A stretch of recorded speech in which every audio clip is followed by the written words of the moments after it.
প্রচণ্ড ক্ষুধা লাগছে, আর এমন সময় প্লেটে যদি চলে আসে গরম গরম চিংড়ি মাছের ভুনা, কেমন লাগবে বলেন তো? আজকে রান্না হবে চিংড়ি মাছের ভুনা। এই হচ্ছে আমাদের চিংড়ি, তবে এই কয়টাই না, আরও বেশ কিছু চিংড়ি রান্না করা হবে। তো প্রথমে আমরা যেটা করেছি, চিংড়িগুলোকে একটু খোসা ছড়িয়ে নিয়েছি আর খুব ভালোভাবে পরিষ্কার করে নিয়েছি। এরপরে সাধারণত যেটা হয়, আমরা তেলটাকে একটু গরম করে নিলাম। এরপরে পরিমাণ মতো পেঁয়াজ আর মরিচ দিয়ে ভালোভাবে নেড়ে নিলাম। তো আজকের কাজটাই মূলত হচ্ছে নাড়ানাড়ি। লাইক দেখেন, এই যে আমরা নাড়ছি তো নাড়তেই আসি, অলরেডি এটা হলুদ হয়ে গিয়েছে। ঠিক এরকম ব্রাউন কালার হওয়ার পরে আমরা এটার সাথে আদা রসুন বাটা, পেঁয়াজ বাটা, জিরা বাটা আর কাজু বাদাম পেস্ট দিয়ে ভালোভাবে নাড়তে শুরু করলাম। মানে আমি বলছি তো, আজকে রান্না মানেই শুধু নাড়াচাড়া। এরপরে আমরা হলুদের গুঁড়া, মরিচের গুঁড়া আর ধনিয়া গুঁড়া অবশ্যই পরিমাণ মতো দিয়ে আবারও নাড়া শুরু করলাম। নাড়ছি তো নাড়ছি, নাড়ছি তো নাড়ছি। নাড়তে নাড়তে আমরা এরকম একটি পেস্ট করে ফেললাম।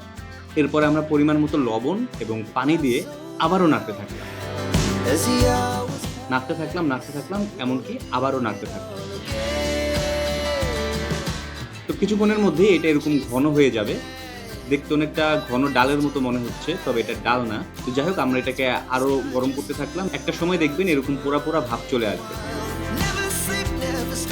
তো যখনই এরকম পোড়া পোড়া ভাব চলে আসবে, এরপরেই আপনার চিংড়িগুলো এটার মধ্যে দিয়ে দেবেন।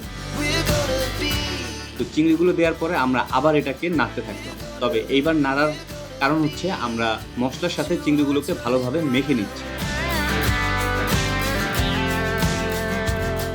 আর এখন যে নাড়াটা দিচ্ছি, এটা মূলত যেই মশলাটা পাতিলের সাথে লেগে গিয়েছে সেটাকে আমরা ছাড়িয়ে নিচ্ছি। আর এরপরে পানি দিয়ে দিলাম, আর তারপরে যেই কাজ সেটাই আবারও নাড়তে থাকলাম। তো যাই হোক, এটা জাল দিতে থাকলাম, এরকম বুদবুদি উঠতে থাকবে।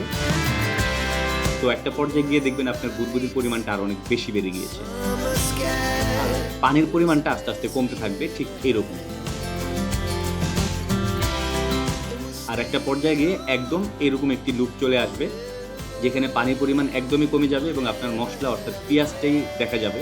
তো যাই হোক, এরপরে আমরা এটাকে চামচি দিয়ে উঠাই নিলাম। তবে ভাই বিশ্বাস করেন, চামচি দিয়ে জাস্ট একবার ভিডিও করার জন্য উঠেছে, এরপরে পুরোটাই আসলে ঢাইলা উঠেছে।